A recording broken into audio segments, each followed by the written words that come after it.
Here we are in the Rocky Mountains of British Columbia, and here I'm going to show you how to lay a flagstone patio. This is the area that the flagstone is going to be laid, and what you can see right here is gravel crush has been laid on the ground.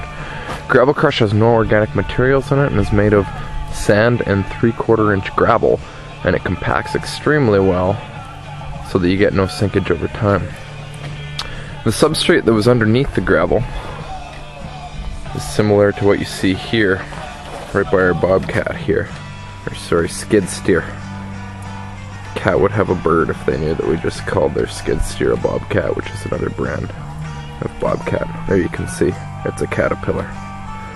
But anyways, there's substrate that is pretty much all over the place in this area. It's very silty, clayey, very low organic material as well, which is good for a base. But the crush over here is a little bit more sandy and more rocky, so therefore it's a little bit more stable. You want to use about 3 inches of crush minimum. More than that can be better. You can use up to 8 inches of crush, even more. Below roads, sometimes it's up to 1 foot of crush to get complete stability. There you see right here is the making of our fire pit. We're going to mortar that together and mortar a rock outer edge to it, similar to what you see for the wall here, except it'll be smaller, and the fire pit will match the wall in that regard. But as we keep on moving along here, you'll see that all this is going to be flagstone patio. It's quite an area here, and as we get closer over here, you'll see some of the flagstone that we've actually laid. Now what you want to do with this is you want to slope your patio about 2% in any direction, and that just allows water to move off of it. That's a good rule of thumb for any hard surface area. With these flagstones, it's less important as a lot of the water will settle in the cracks regardless, but 2% grade is roughly 1 inch over 4 feet in any direction, and we've got our 2% grade going away from the wall. What we've done is we've just laid the flagstone patio, starting with the outer edge to get our shape, and as you can see, the outer edges is a good place to start, because you can just start with a line and get some nice flow and create a nice curve. The rest of the pieces will fall into place.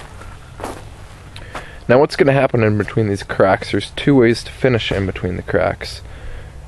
You can either finish with crush and then a fine layer of fines of whatever stone you're using just to finish it off and make it look complete, or you can actually put dirt in the cracks. Now, by having dirt in the cracks, you can actually grow moss, lichens, stuff like that, other plants, woolly thyme, creeping thyme, that can look really, really good. The only problem is that while you're getting these plants set, weeds can kind of encroach, so you kind of have to be on top of that in the beginning. In this case, we're actually going to use dirt in between the cracks of the flagstone so that we can enable the growth of moss. For the first couple of years, any weeds that come in, we're just going to pick them and hopefully encourage the growth of moss so that that takes over, and there will be a lot of moss. But dirt or stone, crush, anything works between the gaps. The purpose is to keep things fairly stable. That is pretty much everything you need to know about laying a flagstone patio, and as you can see, we got our work cut out for us today, as we're going to be going all the way down towards the creek here. And in this application over here, we've actually laid some stairs with some bigger stones, and we've laid it the exact same way, and we've got the gaps, and as well you could even use sand in the gaps. That would work just fine. The edges, it might be a good idea to mortar the edges just to keep things locked in, and once you fill in the cracks and you mortar your edges, you should have a solid, stable base that shouldn't move from time for the rest of time.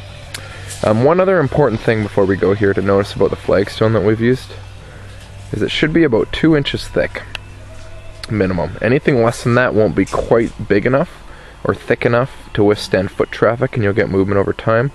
2 inches thick is perfect, as by walking on it, the stones are heavy enough that they will sit in there solidly and you should never get any movement. So that is how you lay a flagstone patio.